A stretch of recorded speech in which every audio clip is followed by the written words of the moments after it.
Good morning. We will call the Planning and Zoning Commission meeting of Wednesday, August 13th, 2025 to order. Let the record show we are absent one commissioner, Commissioner Bullinger. First item this morning will be our opening ceremony, Pledge of Allegiance.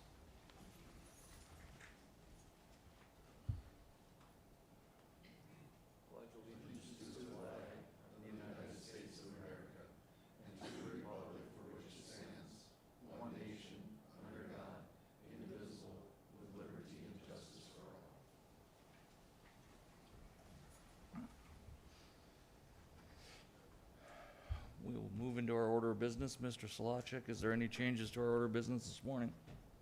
Good morning, Mr. Chairman. There's no change to the order of business. Thank you. Commissioners, I would look for a motion to approve the order of business. So I'll make moved. that motion. I'll second. We have a motion and a second. Is there any further discussion? Hearing none, all in favor say aye. Aye. Opposed, same sign.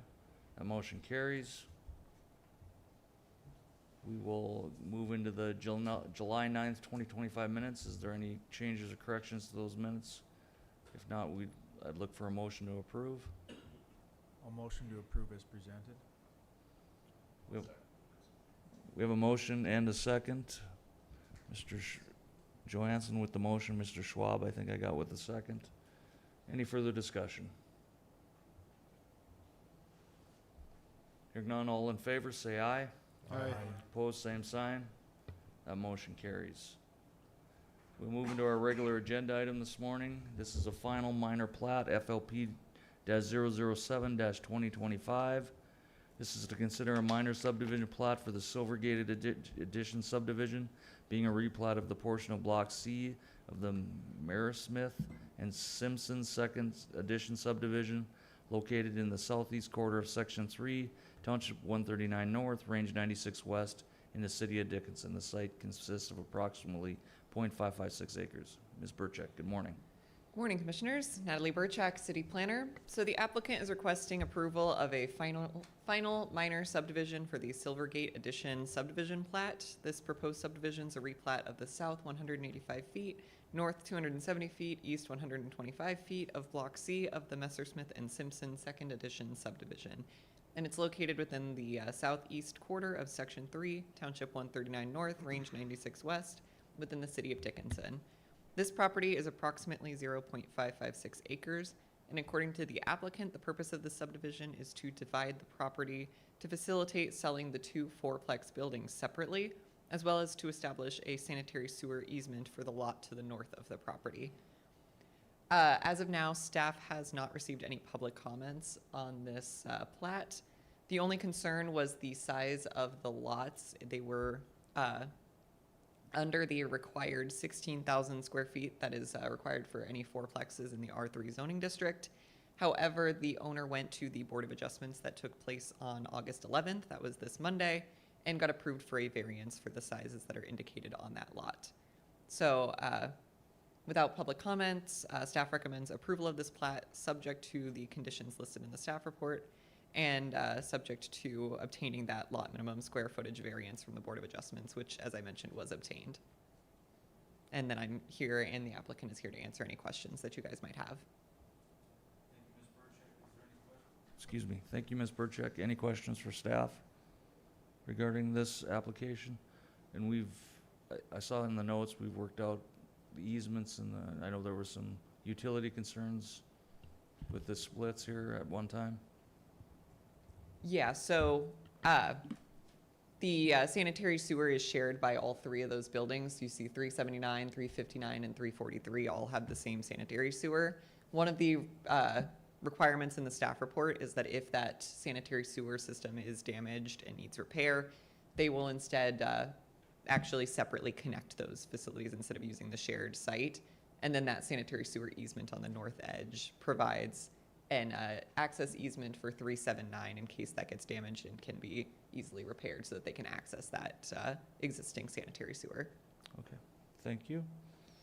Anyone else have any questions, staff? For staff? All right.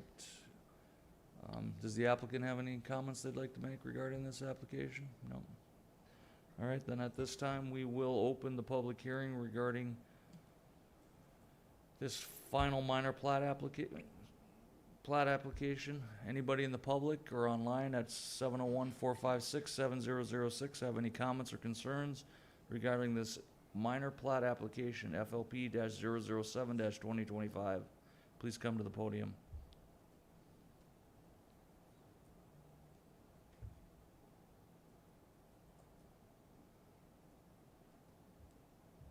One more time, anybody in the public have any comments or concerns regarding this final minor plat application?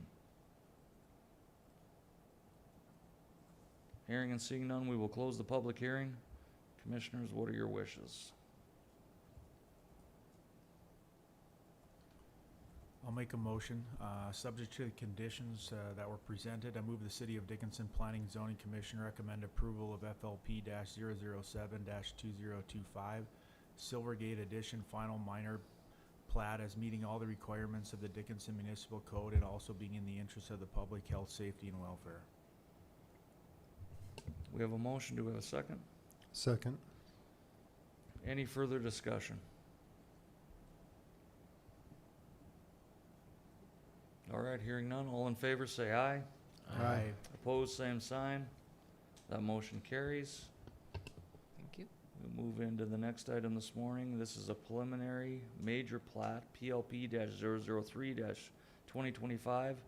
This is to consider a preliminary major subdivision plat for the Stockards Third Edition subdivision, being a replat of lots 1 through 3 of Block 2 of the Stockards First Edition subdivision and Lot 1 of Block 1 of the Stockards Second Edition subdivision, located in the west half of Section 22, Township 139 North, Range 96 West, in the cities of Dickinson's ETZ. The site consists of approximately 8.27 acres.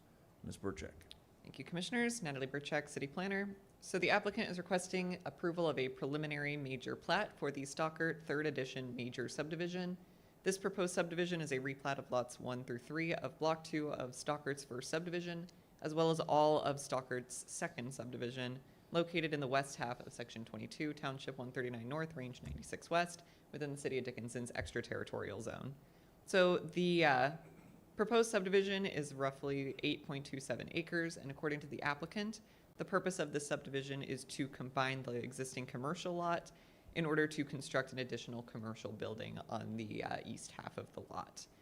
The associated Stockard First Rezone, listed as REZ-006-2025, shall also be heard at this August 13th, 2025 Planning and Zoning Commission meeting. It'll just be the next item up. As of now, staff has not received any public comments regarding this property. I'm here to answer any questions that you guys might have, and staff would recommend approval of this plat contingent on approval of REZ-006-2025.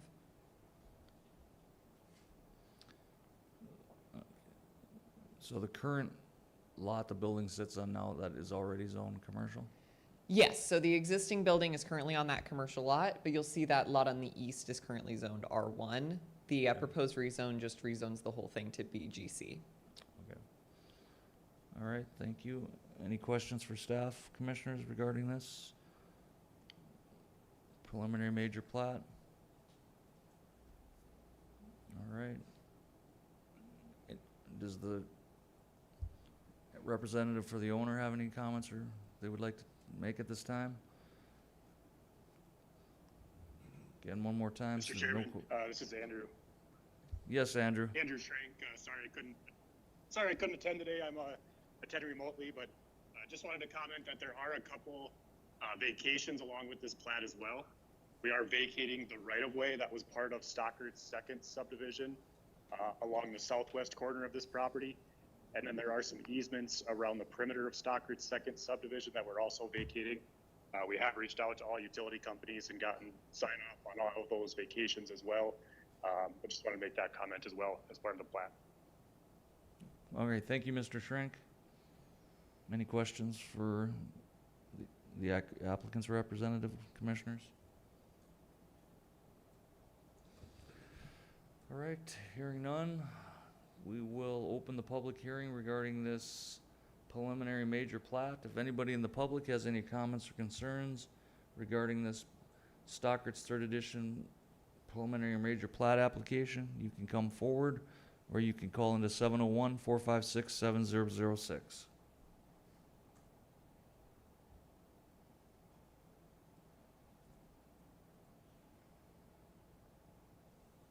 One more time, anybody in the public have any comments or concerns regarding this application?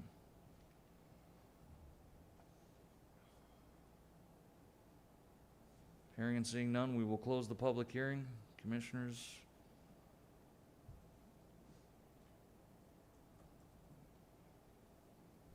I'll go ahead and make the motion. I move the City of Dickinson Planning and Zoning Commission recommend approval of PLP-003-2025, the Stockert Third Edition subdivision, as being consistent with the City of Dickinson Comprehensive Plan, as being compliant with the City of Dickinson zoning ordinance, and as being in the interest of the public health, safety, and welfare. I'll second. we have a motion and a second. Is there any further discussion?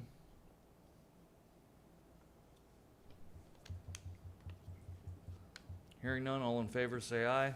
Aye. Opposed, same sign. That motion carries. Thank you. We'll move into item C this morning. This is a rezoning request, REZ-006-2025. This is to consider a zoning map amendment from low-density residential R1 to general commercial GC for Lot 3 of Block 1 of the Stockerts First Edition subdivision, located in the west half of Section 22, Township 139 North, Range 96 West in the City of Dickinson's ETZ. Site consists of approximately 3.4 acres. Ms. Burchak. Thank you, Commissioners. Natalie Burchak, City Planner. So the applicant is requesting approval of a zoning map amendment from low-density residential, or R1, to general commercial, or GC, for Lot 3 of Block 1 of the Stockerts First Edition subdivision, located within the City of Dickinson's extraterritorial zone. Purpose of this rezone is to conform with the zoning pattern for the properties to the west that was prior, or the lots that existed to the west prior to the proposed replatting of this property into a single lot. The associated Stockert Third Edition preliminary major subdivision plat, listed as PLP-003-2025, was the previous item on this meeting that was just approved or recommended for approval. Staff has not received any public comments regarding this property. It's located within the mixed use designation for that future land use map, so the rezone is within the bounds of that future land use map designation. Staff would recommend approval of this rezoning request contingent upon final approval of Stockert's Third Edition subdivision. And then I'm here to answer any questions that you might have, and the applicant's representative is present online. All right, thank you, Ms. Burchak. Any questions for staff regarding this? This is the same property we just approved the plat on, so. Mr. Chairman. Yes, Mr. Shrink, go ahead. Sorry, Andrew Schrank with Highlands Engineering. As I was looking at the agenda here, I just noticed we made an error on the block number as part of our application. So I'm assuming we'll have to resubmit this, as it probably was advertised incorrectly. We submitted block 1 and it should have been block 2.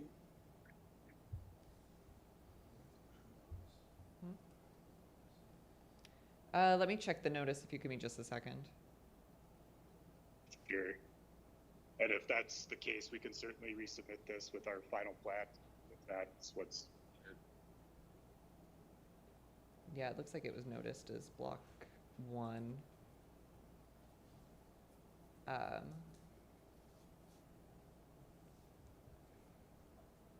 Which would most likely need to be renoticed, yeah. Luckily, since the preliminary plat wouldn't be going, or wouldn't be coming back until October due to the requirements, that shouldn't impact your guys' development time if it needs to be renoticed. Yeah, I'm just looking at the application, and it shows block 1 on there also, so. Okay. Okay, then I guess we need to table this, or, so they can resubmit, I would Yeah. assume? Yeah, Mr. Chairman, I would recommend just tabling this for the meantime. We'll get the legal ad notified for the next meeting and get this back on the agenda. All right, thank you, Mr. Lawchuk. Commissioners, I'd look for a motion to table this at this time then. I'll move to table. We have a motion, do we have a second? Second. Motion and a second. All those in favor of tabling this, say aye. Aye. Opposed, same sign. Motion passes. Okay, well, that looks like that was our everything on our regular agenda this morning. We'll move into our work session items, which, first item this morning will be a discussion of downtown, a 90-minute downtown parking ordinance. Mr. Burchak. Thank you, Commissioners. Natalie Burchak, City Planner. So the purpose of this presentation is to give an overview of a 90-minute downtown street parking proposal that has been developing since about December of last year. So background on this proposal, it originates from a development meeting with multiple downtown business owners regarding vehicles parked in front of storefronts during normal business hours. After this meeting, a letter was sent out advising businesses to tell employees to utilize public parking lots, as well as in-person discussions with city staff and other owners were conducted with some of the businesses in the First Avenue West area that's just south of City Hall. The intent of this proposal is to encourage some better traffic circulation, allowing for easier access to downtown businesses for an increasing number of visitors while still providing adequate parking alternatives for employees and residences. So the general idea around this proposal is to have, there's 3 streets located in downtown Dickinson that will permit vehicles to be parked along the street for up to 90 minutes during the hours of 9 a.m. to 5 p.m. on weekdays. So the current ordinance permits vehicles to be parked for up to 48 hours. This proposal will not impact any areas that have existing parking maximums for lengths of time less than 90 minutes. So any areas that have like the 5-minute parking around the post office or the 10-minute parking near, I believe it's Quality Quick Print, those would not be impacted. They would still be 10 and 5 minutes. Employees of downtown businesses, downtown residents, and visitors planning to spend longer than 90 minutes in the downtown area would be encouraged to utilize nearby parking lots as opposed to parking in front of storefronts, as these parking lots will still permit all day and overnight parking, and violators would receive parking tickets. The affected streets as shown on the map, it would be First Avenue West and Sims from 2nd Street West down to Villard Street West, as well as First Street West just from 2nd Avenue West to 1st Avenue East would also have this 90-minute restriction, as well as the northern edge of Villard Street West. Just northern edge, though the south edge would remain the same. It's just the portion that's in front of businesses. On this map, I have indicated some of the alternative parking lots that are in the area. The idea behind where the limits of this 90-minute parking are, I tried to at least best correlate them with the locations of existing parking lots that people would be able to use as alternatives, so that it doesn't just push the problem to the adjacent streets, but it would hopefully push residents to actually park in these parking lots provided if they're parking for longer than 90 minutes. The cost estimate is based on data from Public Works Department. For the most part, the only change would just be in signage. It would cost around $2,000 for materials, and labor would be conducted by the Public Works Department. And then it would also prioritize using signposts that are already installed along these impacted roads as opposed to installing new signs, just to indicate where exactly the boundaries of this limit are. Enforcement, the proposal has that enforcement would be handled by the Dickinson Police Department. It would be a complaint-based enforcement where if the city pursues that complaint-based enforcement, it would require any photographic evidence to pass through municipal court prior to the issuance of any parking tickets. And without any photographic evidence, the enforcement would default to chalking on the pavement, which would essentially just put a line of chalk near the violator's tires. Police officer would come back in 90 minutes. If the car is still there unmoved, then they would receive a parking ticket. Other than that, the other one would be routine enforcement, where we would have a PD officer monitoring the streets and chalking pavement in an effort to detect any violators. This style of enforcement would not be active at all times, but it would hopefully be frequent enough to discourage violators, as well as random enough so it's not just, okay, you know, not to park there on Tuesdays and Thursdays, but each week would kind of be a different number of days, number of time on when that's actually being enforced to hopefully discourage it at all times. The section 58-547 restricted time parking zone allows the city traffic engineer or authorized person to designate vehicle restricted time parking zones for a period not longer than shown on the sign, designating the restriction between the hours of 9 a.m. and 5 p.m. So this is the portion of the municipal code that would give the city the authority to set up this zone without any changes to the municipal code. So all that's being presented here is not a change to the municipal code, but kind of gathering feedback from the commission on whether or not this is something that you guys would like to see pursued, or whether you are not in favor of this kind of parking limitation downtown. We've received comments both for and against this proposal, primarily from business owners have been in favor just to get some circulation, and there have been a couple residents that have kind of been against it, seeing it as too restrictive or seeing it as not being enough time. But as of now, I would like to open up for any comments, questions, or concerns from the commission. I have a question kind of on topic, off topic, but you were talking about diagonal parking at one point in time, the city was there any addition to that with this, or? In this area, I don't believe that the streets would be wide enough to really support any diagonal parking. It would have to be just still parallel the way that it is now. Yeah, I know it was quite a few years back, I think we looked at First Street West maybe, switching to angled. I think it was too narrow, I think, unless we changed some of them to one-ways, I believe. If I recall right. Do you recall that, Mr. Salacha? Mr. Chairman, that was prior to my time with employment with the city. I was gonna say, I think it was Mr. Kubis that probably was looking at that at one time. Ultimately, there's some existing challenges with visibility as you approach these intersections. So any additional length away from the curbs, such as diagonal parking, we'd want to see additional measures put in place, such as bulb outs or something at the intersection, so that the vehicles can actually traverse further into the intersection without being impacted negatively by cross traffic.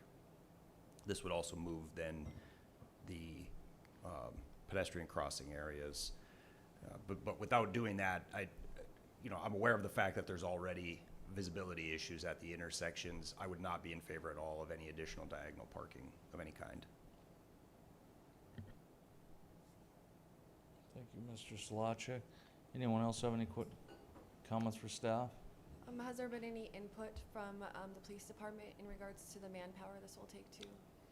So, primary discussion from with Chief Ciani indicates that it would be more difficult to enforce, particularly that complaint-driven aspect, because again, all of that evidence would have to pass through municipal court before any kind of ticket would be issued. By that point, the violator is most likely just driven off. Our goal would be to work with the police department to still have some impact, but limit just how much strain it would put on the police department. They've also indicated that animal control can kind of fill the role in certain portions of their shift as kind of a traffic monitor. So I do have one question. Sorry, it's a follow-up. Commissioner Decker, to follow up on that and to follow up on Ms. Burchak's comments, how the process would essentially work would be, let's just envision that someone calls in a traffic or a parking complaint, law enforcement goes over, takes probably photographic evidence perhaps if they have the ability to do so, go back, checks it, sees if it's still there, takes additional photographic evidence. That evidence then has to be transferred to my office, and my office has to make the decision in a long-form complaint. That has to be drafted by us, that has to be submitted to the court for then approval, then that has to be served on the individual that has the parking complaint. So that is a process. It's a very similar process that we use in all other criminal cases where I have to issue the citation on a long-form complaint basis. So it is a multi-step process. And so it is something that, in order for me to feel comfortable to issue that citation, I would have to have photographic evidence or enough to be able to articulate that we have a violation. And so that, like I said, that has to be gathered and sent to me, and then I make the determination, and then it goes through municipal court. So. And how much is the ticket? Depends on what you set it at, I guess. What is it currently? I don't even know if we have $10? any.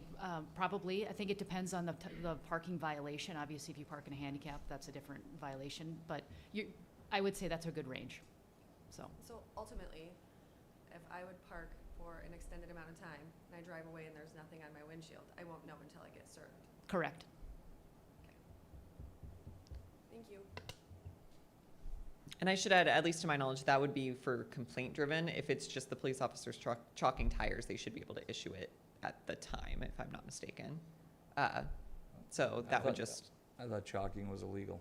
chalking tires is illegal, chalking the pavement is not.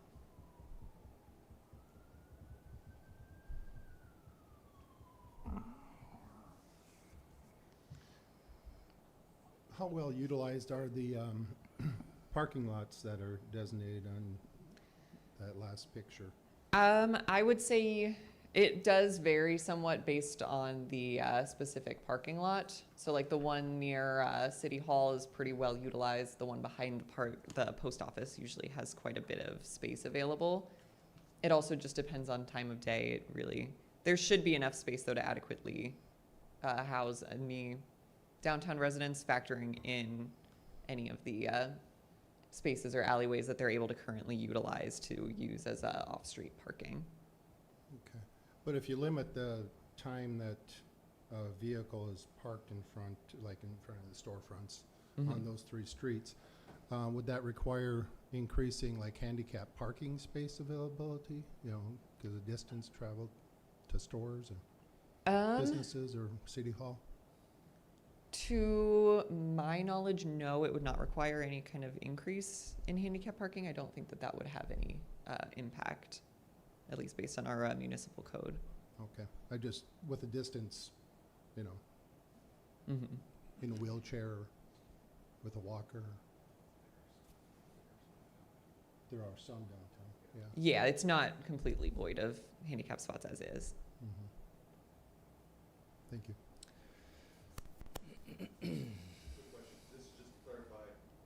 You might want to turn on your microphone.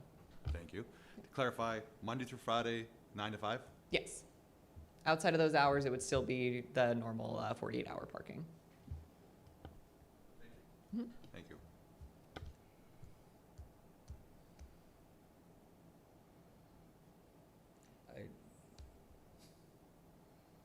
So somebody at one of the stores calls in a complaint that somebody's been parked there for an hour and a half.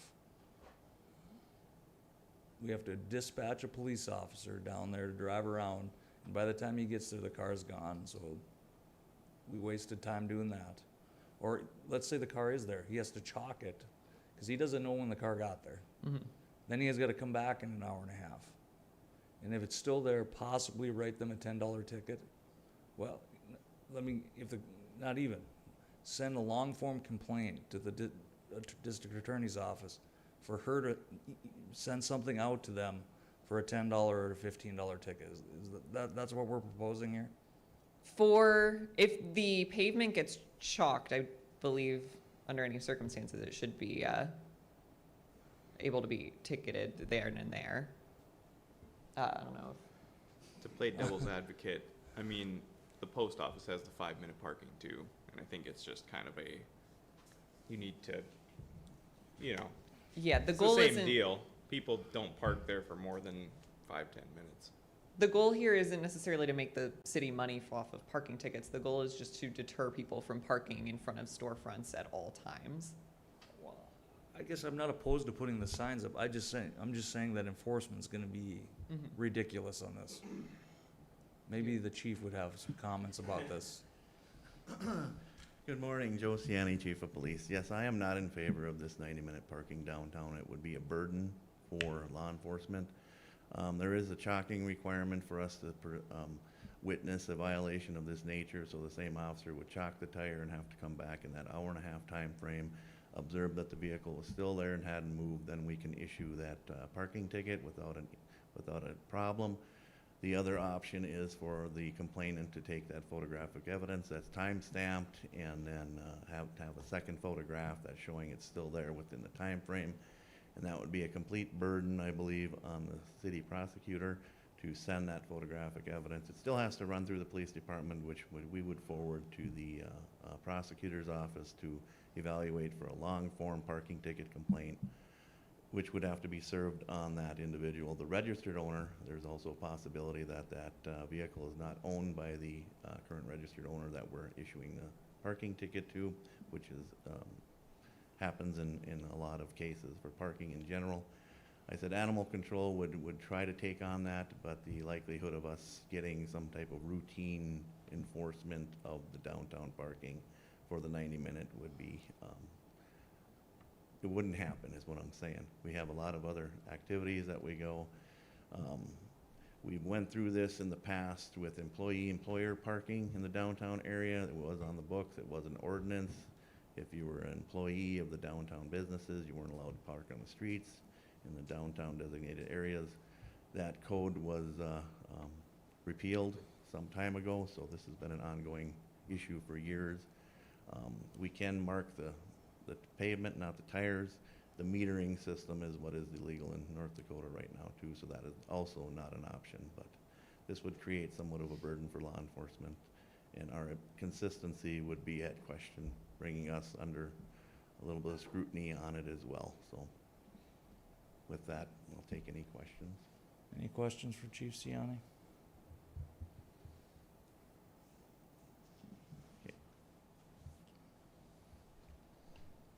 Can I ask how, I mean, if you guys have been contacted, how many complaints have you received in regards to the parking from downtown businesses? We've gotten quite a few complaints, especially from the businesses along First Avenue West. I'm pretty sure at this point a majority of them have spoken to the city stating that somebody's been parked in front of their storefront for extended periods of time. Is that weekly or bi-weekly? At this point, just because of the downtown parking kind of proposal, it's definitely slowed down, but before then it was fairly common. It would be like every other week I would get some kind of complaint from somebody. All right, thank you. I'm curious how Quality Quick Print has a 10-minute parking zone. Is there a petition that one of those business owners could bring to the city for in front of their specific? The establishment of that zone was before my time. I don't know if I can speak really on how they got that section designated. I know the post office was by ordinance, but I don't know about Quality Quick Print. Yeah, that's an unknown as well for myself. Looking through, there's unknown as to when that was established or how it was established, so. I mean, without the city hiring an officer for parking enforcement, I just don't not see how this is gonna be practical. Or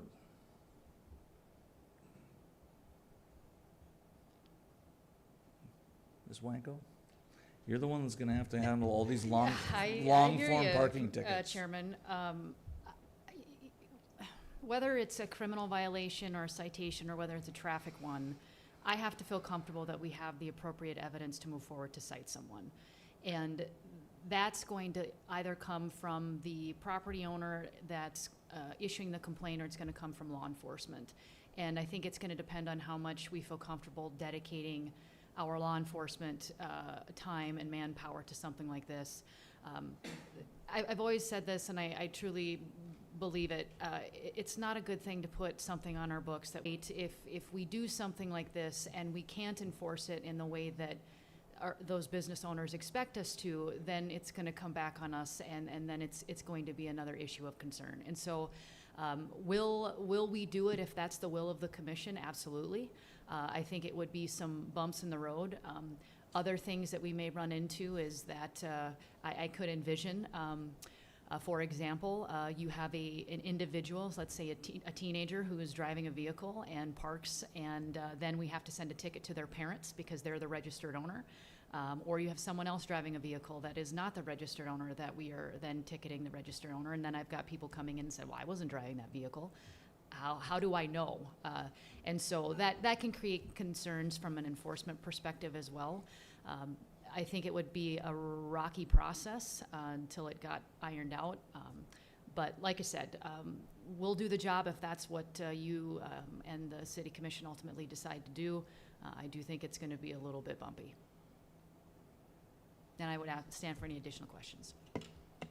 Commissioners, any questions for Ms. Wanko? I have one more question. Sure, go ahead. What's the capacity of our, do you know what the capacity of our public lots are? So there's approximately 323 spaces for those lots that were indicated. Okay. If you look far back, there was a parking study done, I don't know, 15 years ago. We have it somewhere, I think, on the books here somewhere. Might even be on our website still, possibly, but. I believe I've come across that study. I have not read it to its full extent. There We is haven't had one. a project, I've read so. it, but. Sorry, I was thinking how many spots are we displacing compared to the capacity of lot, I guess, was my question. I mean, is this something you guys feel we need to bring back in an ordinance form at another meeting, or move forward with this, or? Again, I'm just kind of going to echo what Attorney Winko said. It's, if we support, or if we are in support of something that we can enforce, it's a waste of time going through the process, honestly. It's just inefficient. Yeah. I understand there is a parking problem. I work downtown as well. And there are people that park for extended amounts of time, but to have to be on the phone calling the PD or a local shop owner having to support the pictures, then it goes and it sits at the attorney's office and they have to go through the process. I think, I'm assuming your staff time is going to increase. 10 it's times just- what the cost of the Right, ticket is. right. And then there's, I'll be honest, I used to just park and get parking tickets and pay them all the time. Sorry.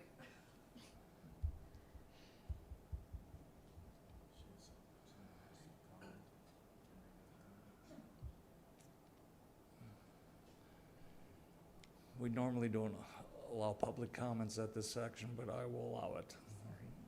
Come on up. Good morning. Lori Strumman, owner of Quality Quick Print. So I was part of that parking study 15 years ago. We've been talking about this parking problem for probably 25 years in downtown Dickinson. What we're asking for as business owners is just some help with the parking problem. Our street daily is parked with people that work down there, and 8 hours straight. I don't think that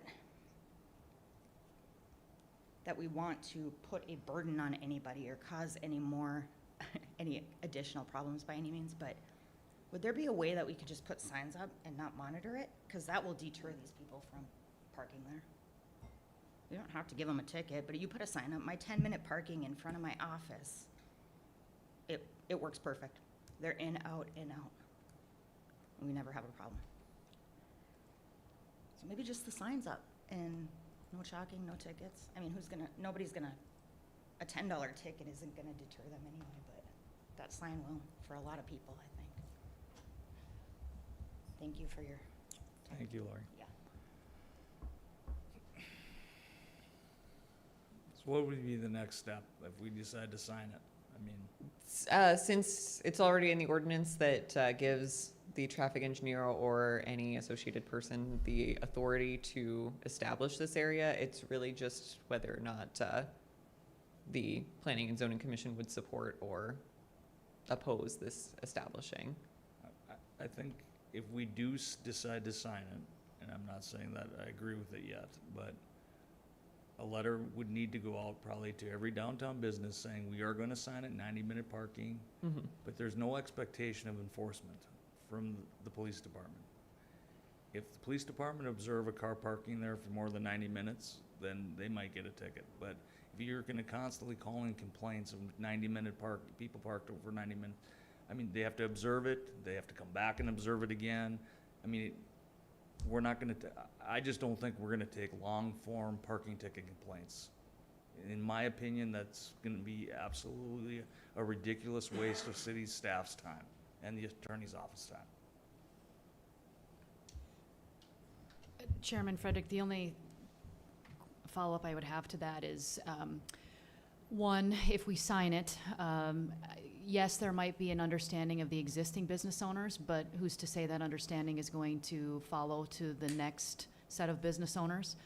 So I think once you put that sign out there, there is an expectation that the city would do something with it. We have a new business owner comes in and says, well, I have a sign in front of my business that says there's no 90-minute parking. You guys aren't doing anything about it. That could create some problems long-term for us, I think. So I don't know how to handle that per se, but again, I think once that notification is out there, I think there is some sort of obligation that there would be an enforcement arm to that. And we would have to be able to defend that and say to that business owner why we are not doing that.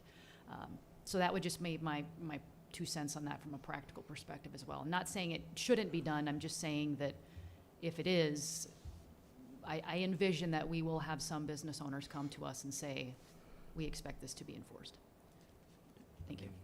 My opinion, I guess, is if you sign it, you're just gonna have the law-abiding citizens follow it, and the ones that are the problem right now, they're gonna continue to ignore it, and, especially if there's no enforcement to it, so really you haven't gained anything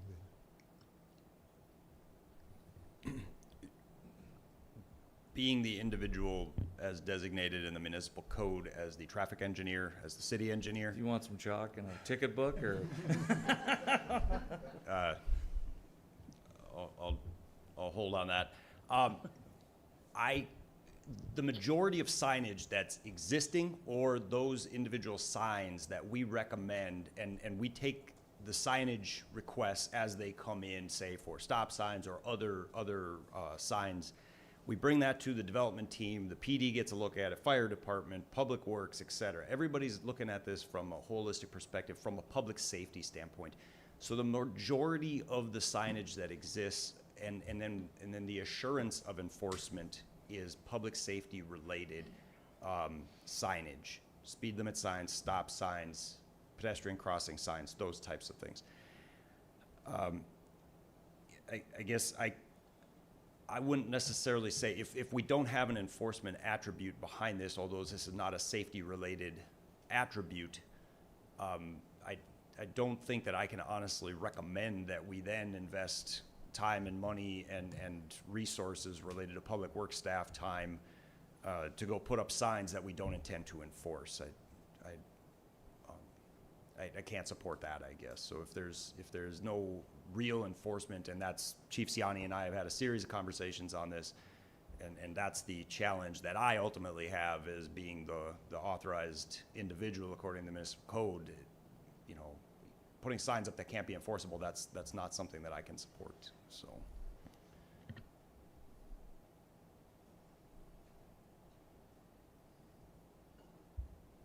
I guess I was thinking along the same lines, there's no reason to go through the expense of the signs if it's not gonna be enforced, so. I mean, I guess we can run this up the city commission's ladder and see if, we're in budget. The only way that this is gonna be feasible is if we had a dedicated person to parking enforcement, and I do not see that being put in the budget, in my opinion, but. Yeah, if it's the Planning Zoning Commission's wishes, we can certainly bring this forward. I'd have to work with City Administrator Dossinger to understand exact timing and whatnot, but we can look at bringing this forward to the City Commission and also make it a discussion from a budgetary standpoint, being there is financial impacts, but that could be a reasonable step forward.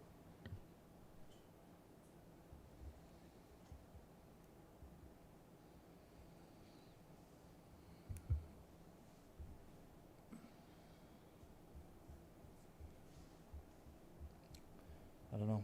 What do you guys think?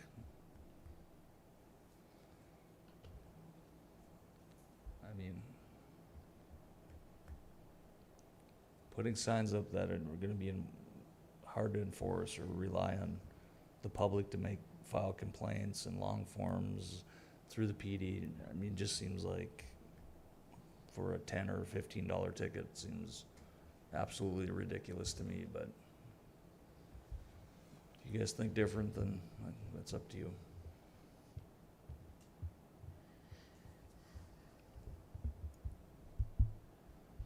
I agree. I just don't think it's feasible at this point for a few $10 tickets that it's worth the expense and When the ordinance, someone mentioned an ordinance existed for employees for street parking previously, or what was that ordinance exactly? So the ordinance, are you talking about this one that grants traffic engineer No, ability to establish it, or? I previous think there ordinance? was there were signs we used to have downtown that Yeah, had what did said the sign say? employee and employer parking only in certain parking lots, if I recall this correctly. Oh, in the lots, not on the street street. restrictions, Right, okay. yes, Steve Josephson, county planner. Yeah, I was here when that was in effect, and at the time, the city was also they were collecting funds from, property owners within the downtown commercial business district, and the idea of that was to pay for parking lots. The idea was that any business owners and their employees would park in those parking lots, and the city was supporting those through funds that they were collecting from those folks. And that got repealed. I believe it got repealed for a couple of reasons. One was the difficulty in enforcement, but the other one was so the funding would go towards I think it was towards a downtown development district or whatever at the time. But yes, I remember that ordinance. It was here for a number of years. I think it had been here since like 2000 or whatever, 1999. And yeah, it did. So yes, the idea was you're paying for these lots. You're paying for these lots, so you and your employees should park there during business hours, so that the streets were free for anybody else to, for customers to use them on a short-term basis. Hope that answers your question. Yep, thank you, Mr. Josephson. Thank you.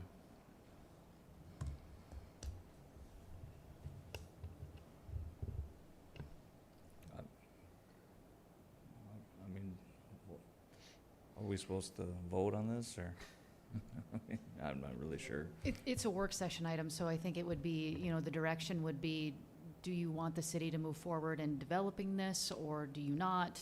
Or do you have an additional input for staff's consideration as we continue to work through this, I guess, is what the city staff is asking for. And Ms. Burchek can correct me if I'm wrong on that, but I think that's the intent of this discussion. Yeah, so this was just to get some feedback on what exactly you guys want to see regarding this project. So there really isn't an approval or denial required of you. It's just kind of general what you're looking at seeing our next steps as.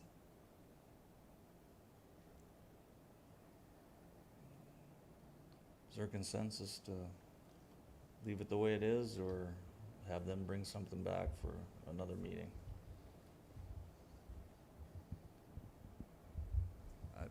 I would leave it the way it is with the current proposal, is my opinion. The way,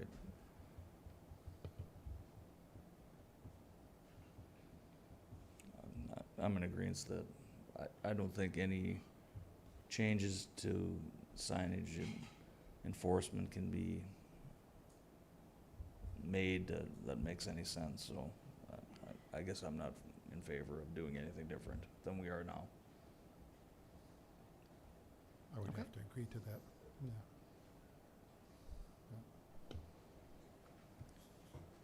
Okay. Do the local business owners that are downtown that are submitting the complaints, do they have the ability to post their own signage and be aware that the enforcement then may be there or may not be there? So that would require putting signs in the right of way, which we would need approval from the city. And since that would disrupt traffic patterns, most likely no. Okay, thank you.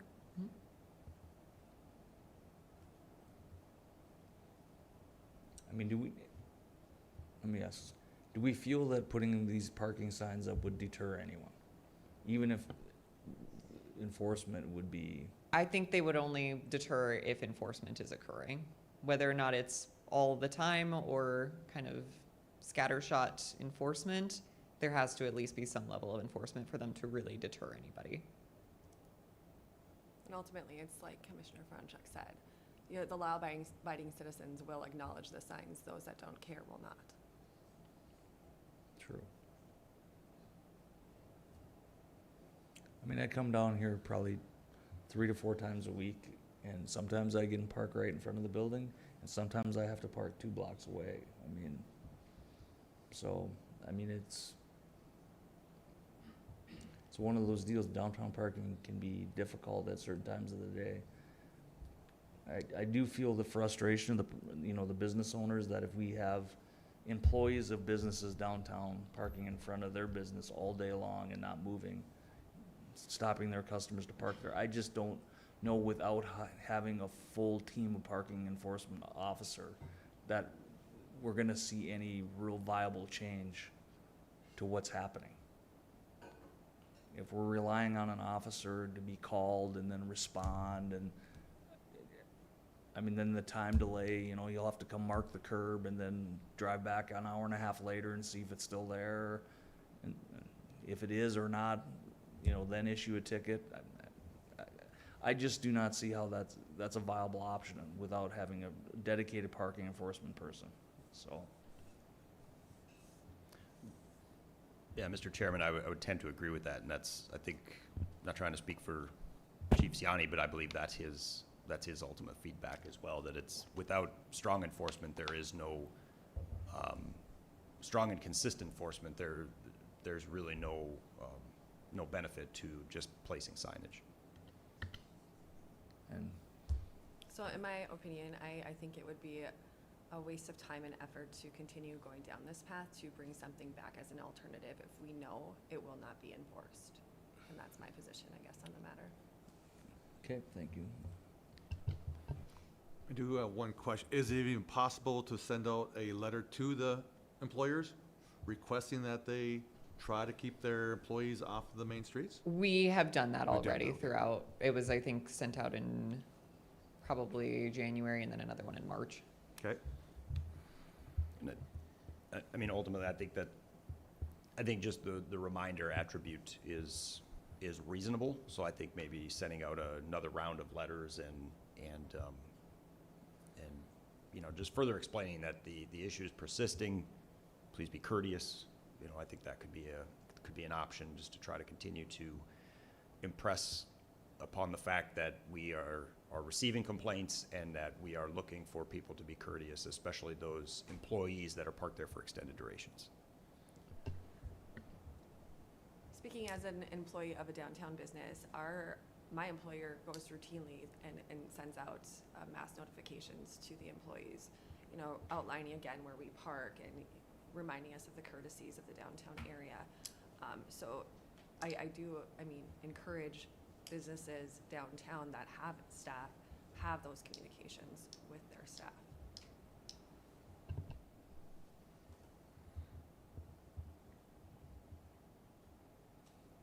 Okay. All right, any other comments regarding this issue, commissioners? I just want to thank city staff whenever for putting time into this, though, because, I think the business owners deserve a response and to any actions or inactions that are taken. But also, it takes time to relook at this and try to figure out what's best for everyone involved.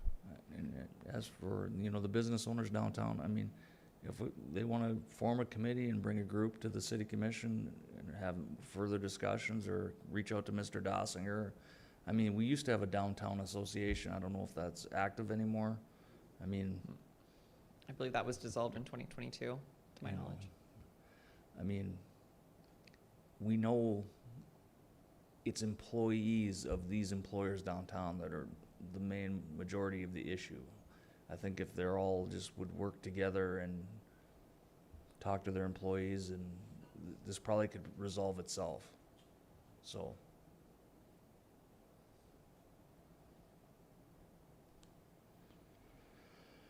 All right, anything else, commissioners, on this? Now, we will move on to the next item on our agenda is auto repair concerns. Ms. Burchek. Thank you, Commissioners. Natalie Burchak, City Planner. So our next topic is auto repair shop code analysis. So this was, it was brought to city's attention of some of the issues with the design standards around auto repair shops and other businesses within the auto industry, and how exactly that code can be enforced throughout the city. So some of the questions to consider for this presentation what are our current requirements around parking in the right-of-way, and how that applies to these auto services or auto shops, any auto businesses. What definitions and development standards does the city have in place for auto-related businesses and uses? And are there any necessary changes to the municipal code to encourage auto service uses to better mesh with adjacent uses? So section 58-530 adds the additional parking regulations. These are for the most part copy and pasted from the North Dakota Century Code, aside from points E and F are added specifically from our municipal code. I'm not going to read all of these codes to you. I don't believe that that would be a good use of time. But the kind of summary of it is just giving an outline of what vehicles can be allowed to park on the right-of-way. And the main question would just be if prohibiting parking inoperable vehicles on the right-of-way is worth considering, and whether or not that would even be feasible or enforceable, and if that addresses the issues of cars being parked on the street just waiting for pickup. So section 58-533, parking for certain purposes is prohibited. So no person shall park a vehicle upon any roadway for the principal purposes of displaying such vehicle for sale, or washing, greasing, or repairing such vehicle, except repairing such vehicle necessitated by emergency. This means that a resident cannot just have their car sitting out on the right-of-way while it's in the middle of being repaired. It would have to be on any kind of off-street parking, most likely screened from the right-of-way. So auto repair shops are able to park operable vehicles on the right-of-way before or after repairs are made. The repairs are just not able to be done on the right-of-way. Definitions. Our definition for outdoor storage means storage of materials, parts, or products that are related to the primary use of a site for a period exceeding 3 days. Screening means method by which a view of one site from another adjacent site is shielded, concealed, or hidden. Screening techniques include fences, walls, hedges, berms, or other features as may be permitted from the landscape provision of Chapter 62. So can vehicles possessed by auto repair shops constitute as outdoor storage, and do they qualify as products, or would they be considered vehicle storage? So these are the commercial use types related to automobile services. These are outlined in section 62-133. Auto services, provision of fuel, lubricants, parts and accessories, and incidental services to motor vehicles, and washing, cleaning, or repair of automobiles, non-commercial trucks, motorcycles, motorhomes, recreational vehicles, or boats, including sale, installation, and servicing of equipments and parts. Typical uses include service stations, car washes, muffler shops, auto repair garages, tire sales, installation, wheel, brake shops, similar repair and service activities. Excludes dismantling, salvaging, or body and fender repair services. Those are primarily considered industrial uses. And then vehicle storage, storage of operating or non-operating vehicles for a period of no more than 21 days. Typical uses include storage of private parking, towaways, or impound yards, but excludes dismantling or salvage yards. So the difference is that we have short-term vehicle storage, which is no more than 21 days. Long-term vehicle storage is longer than 21 days, and that constitutes an industrial type because those vehicles are not being constantly moved. They're typically just there for storage or scrap. So these are our industrial uses: salvage services, places of business primarily engaged in the storage, sale, dismantling, or other processes of used or waste material not intended for reuse in their original forms. Typical uses are automobile, wrecking yards, junk yards, or paper salvage yards. And then long-term vehicle storage, as mentioned before, is just vehicle storage longer than 21 days. When we have our development regulations, you see that auto rental and sales are special use permitted in community commercial and downtown commercial, and are permitted by right in general commercial. Auto services are permitted by right in community and general commercial, and are special use permits in LC and DC. And body repairs are special use permits in community commercial and are permitted by right in general commercial. Pretty much all of them are permitted in our industrial use zones except for auto rental and auto sales, since those are still primarily customer facing, because you've got customers kind of in and out constantly as opposed to any repair work, which is why they're not allowed in industrial. So the question for this one is why we've got vehicle storage short-term, vehicle storage long-term, and vehicle storage general, and why they've all got different requirements considering the definitions that we've got in our municipal code.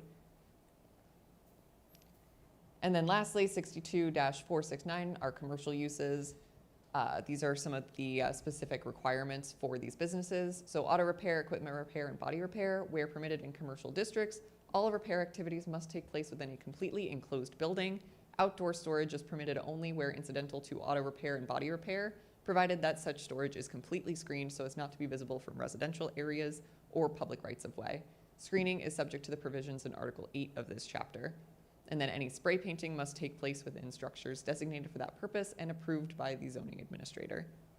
Automobile and equipment rental sales, all outdoor display areas for rental and sales shall be on improved surfaces, so you can't just have cars for sale laid out on any kind of dirt or grass, anything like that. And body repair services are permitted as an accessory use to automobile rental and sales facilities. And then salvage services, perimeter of each new facility shall be fully enclosed by opaque freestanding fencing or screen walls. Minimum height of this enclosure shall be 10 feet, and any such enclosure shall be constructed behind landscape buffer yards. And each existing salvage service facility shall be screened as provided in this subsection within 1 year of the effective date of this ordinance.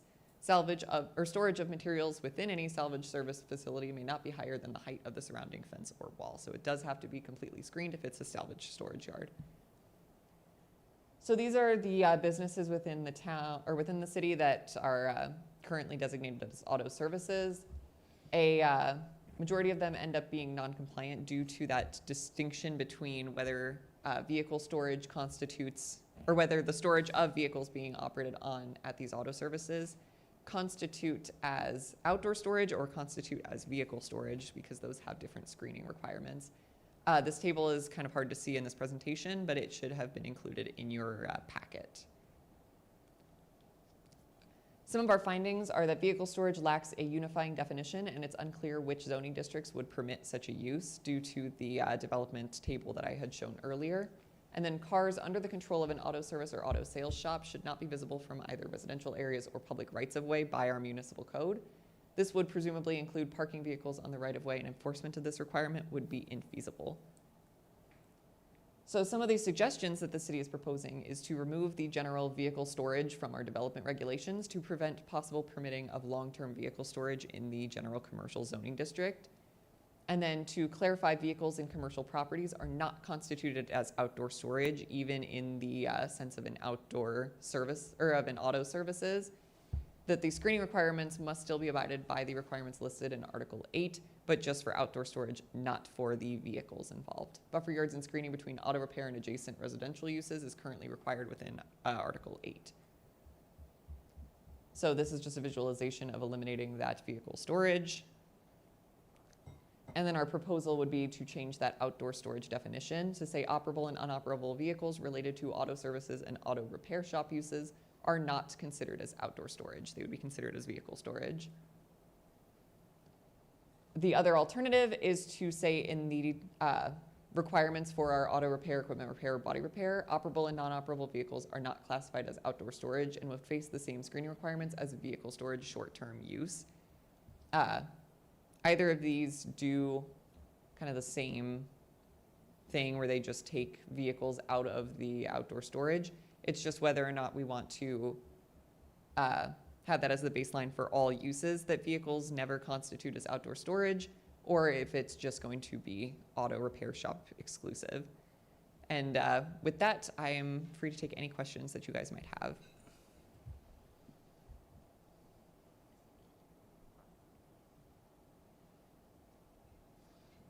Did you put, when you reviewed all these businesses, did you make note of how many, with the vehicle storage component, how many would have been out of compliance with our code right now? Do you know?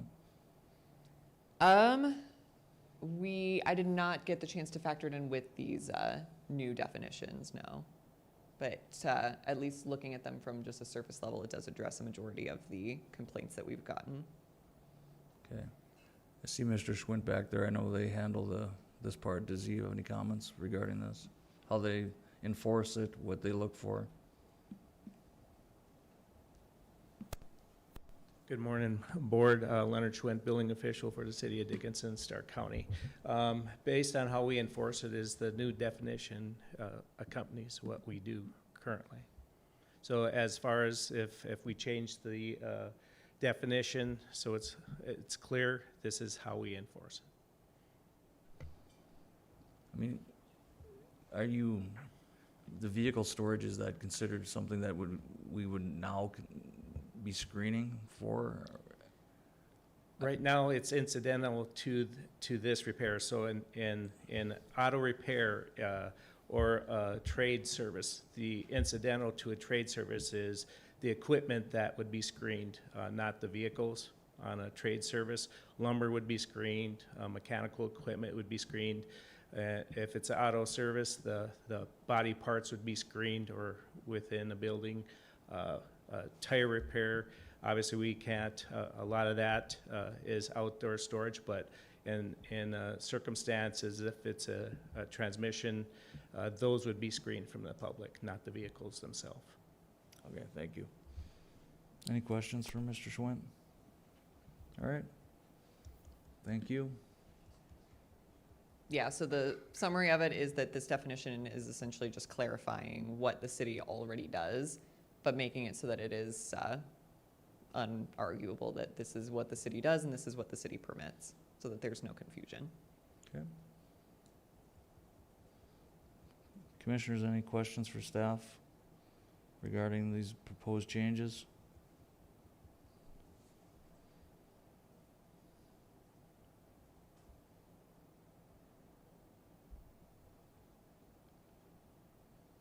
Hearing none? Yep, Mr. Rothstein, go ahead. Just to clarify, please, because this was a lot of information.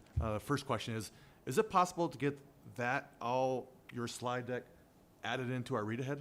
I can definitely send it out to you guys, yeah. Okay. And then the second question is, if I understand this right, so you have a automotive shop and Matthew drops my vehicle off 3 days prior to my appointment out in front of it, or 2 days prior to out in front of it, because I don't need it, and that way I don't have to worry about it 2 days from now. Where would something like that fall into all of this? So that would fall under our parking requirements. We currently allow for 48 hours of parking. It would just fall under that. So if Thank you you. park it 3 days in advance, you would get ticketed because it's longer than 48 hours. Thank you. Anyone else have any questions for staff?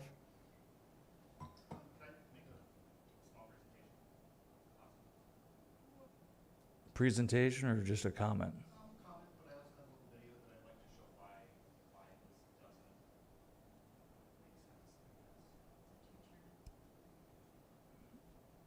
Sure, as long as it's brief.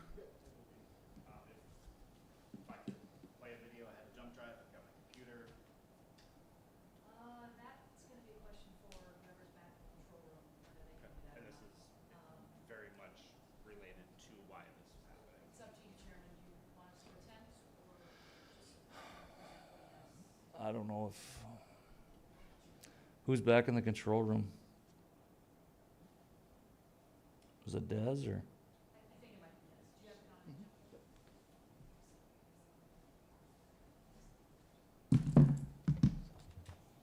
comment? Good morning, Commissioners. My name is Anthony Kleinmechter. I live at 963 First Street East, which is across the street from Schmidt Transmission. I'm here today to address concerns with Schmidt Transmission operations on the first 900 block of First Street East. This has been an ongoing issue for the better part of 10 years and has progressively gotten worse in the last 3 years.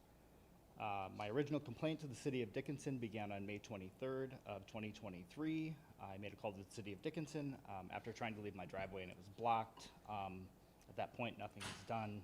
Nothing since then has been done. I've repeatedly and consistently supplied the city with documented evidence and violations via photos and video, and continue to be told to document violations. I've stood before the City Commission in January of this year with no resolution. Since retaining an attorney in August of 2024, I've accumulated over $10,000 in attorney fees. I will say that again, a private resident of Dickinson has spent over $10,000 to try to enforce a code that is already on the books.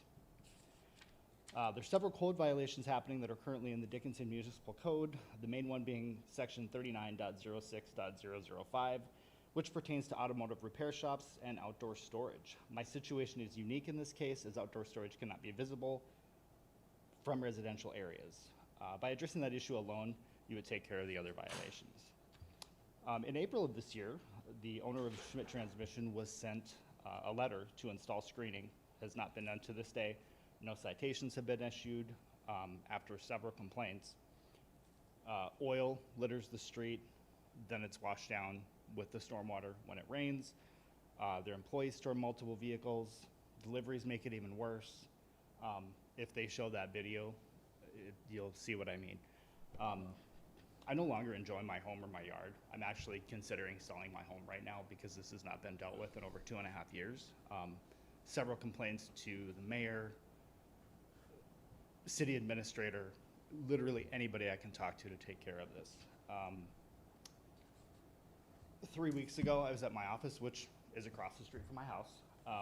Had 3 calls asking what was going on out in front of my house. There was a semi-truck parked on the wrong side of the street, directly in front of my house. There were pallets scattered all over. I walked over and asked him what he was doing. He said he was making a delivery to Schmidt Transmission, had nowhere to park, and needed to rearrange the contents of his trailer. So I'm not asking for any special treatment. Having 20, 25 vehicles on the street, consistently leaking all over the place, that's not a way of life. I can't live in this chaos anymore. So any questions? And I would also welcome any comments as to how you would handle this if this were happening outside of your front door. Commissioners, any questions for Mr. Kleinwachter? As far as the video, we would have to sweep it for security, so if you want to forward that to the city administrator, Yeah, and they literally. or we can just keep that, and then Yeah. she can get it out to us that way, so. Okay, all right. Any questions? Commissioners, any questions? Okay, thank you. I just have a question. Sure. If this, and not necessarily for you, but if this is against our ordinance, why, what is the reason we're getting that we're not enforcing this? Go ahead, Christina, if you want. I think that I'll just say that my involvement is, I got involved probably in August of maybe last year, I think is when it was first really brought to my attention. I think the question that we're having, or the concern that we're having, and again, I don't want to speak for the police department or code enforcement and so forth, but my perception is that there is inconsistency with how we've got two different things where we've got a parking ordinance that says that you can park on the street for 48 hours, and that's how we've generally applied it across the city. And then we've got this issue of whether that applies or doesn't apply to outdoor storage with response to auto repair. So I think for the purpose of this, and I think the goal of this was to make it unequivocally clear what is allowed and what isn't allowed. And I think that some may say, well, this is what the code says, and enforce it.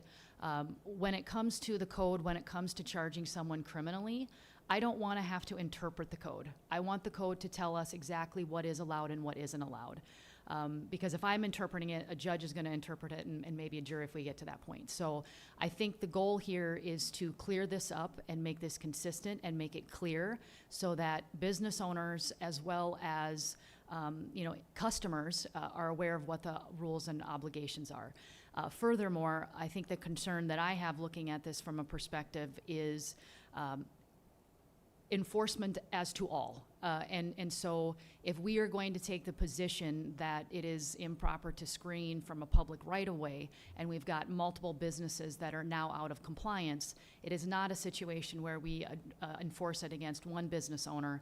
It should be enforced against all. And so I think the question becomes, is the code practical as it currently is drafted? Because if you think it is, then we need to be taking a harder enforcement stance as to all businesses that are currently out of compliance.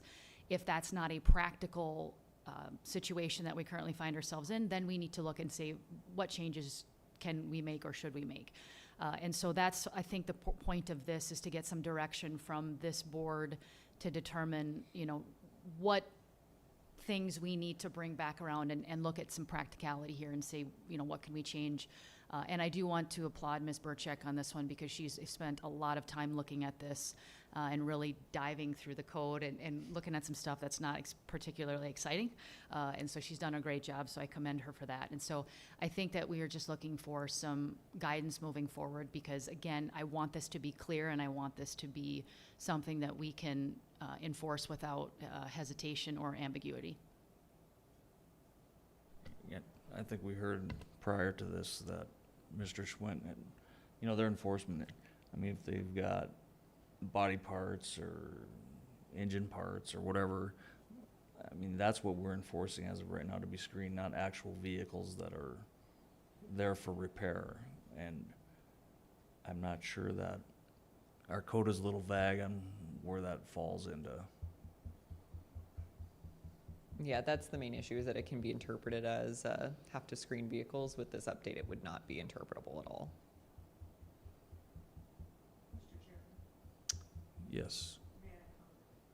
Sure.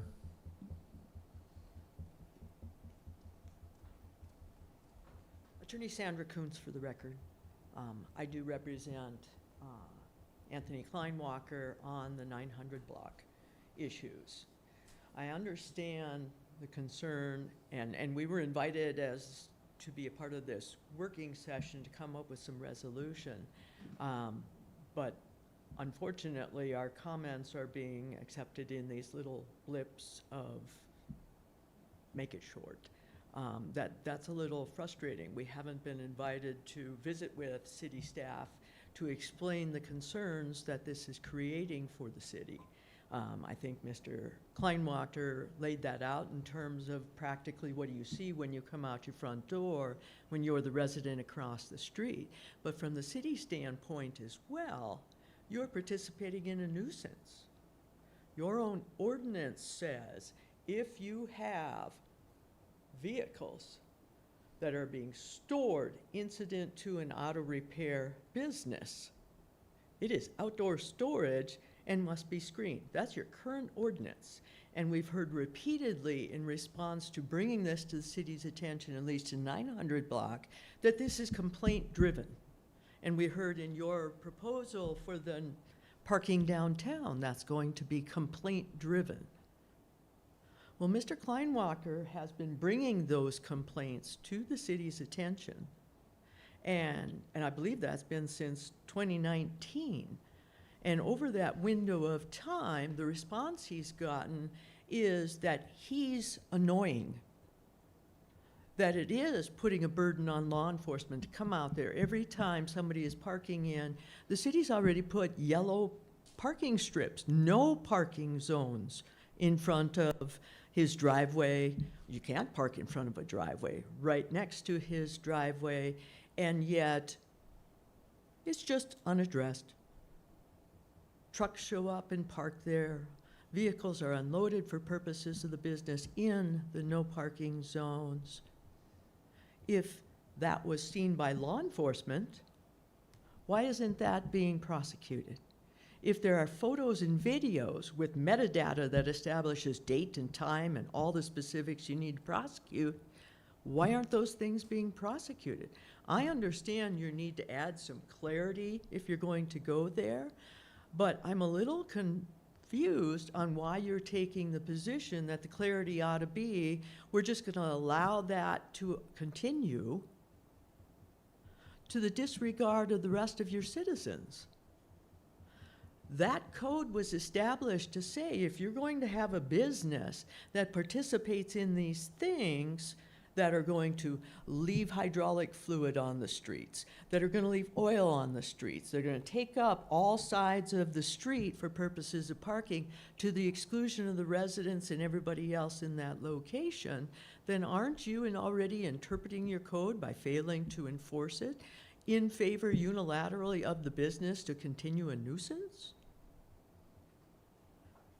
If you're going to pass an ordinance, you then as a city have a duty to enforce it. When you fail to do your own duty, you are participating in a nuisance. That's the law. And so while I understand your concerns to try to balance some of these things, you can't disregard it to the tune of the law. When these businesses take these car keys, your car keys, for purposes of saying, I am taking your vehicle, put it on my list for purposes of providing services, that business becomes a bailee. And what that means in the legal field is they're responsible for that vehicle. Their own insurance is going to cover it if it gets sideswiped. If it gets burned up when it's on their property, their insurance is going to cover it. There's all kinds of legal technicalities that blend into where your ordinance derived from. These types of businesses bring nuisance. And while they're necessary, your job is to balance that nuisance for all players, for all of your citizens, including the neighbors next door. And that's not been done here. And unfortunately, I'm a little confused why the easy answer now is we're just going to take the idea that this might be a nuisance and clarify it's not going to on the books. What about all of the damage that's going to continue to accrue then? Are you just going to look the other way? Are you not going to enforce the fact that if I threw a candy wrapper on the street, I'm littering? But if I take somebody's vehicle that I know is running fluid out of the radiator or the transmission or any other parts you want to do, and I choose to leave it on the street instead of put it in my lot because I chose to do that type of business, that's what your ordinance says it's supposed to do. It says that because we don't want the nuisance on the street. You're just going to allow that, but you're going to continue to prosecute the person that put the candy wrapper on the street? This is nonsensical approach to solving this problem.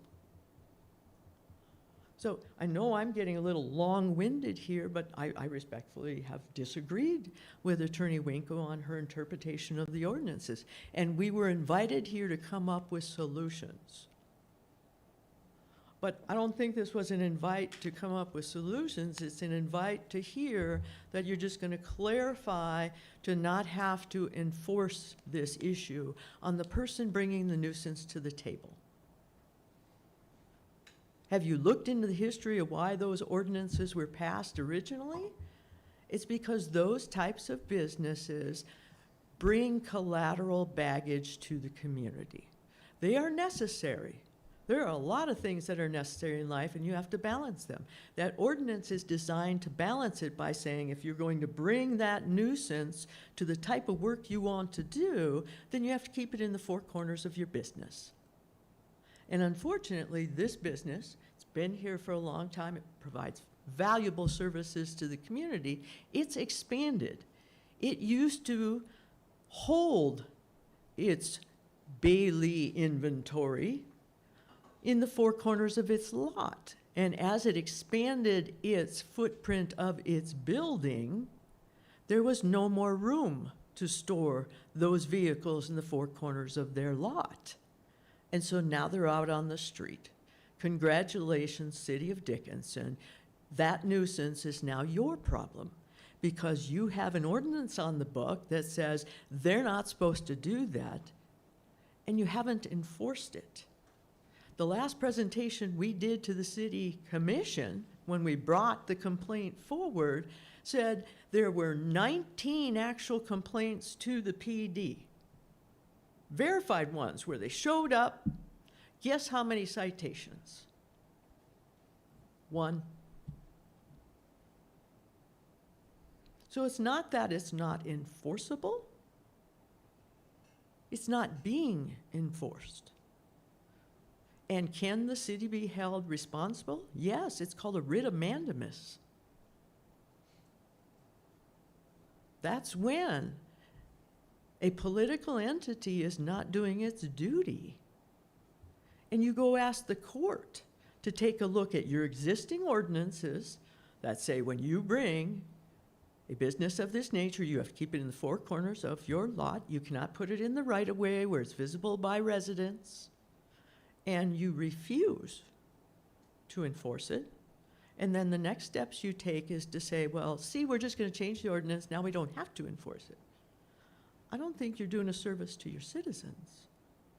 Balance means for everybody, not just balance to keep the businesses that outgrew their footprint in business right where they're at.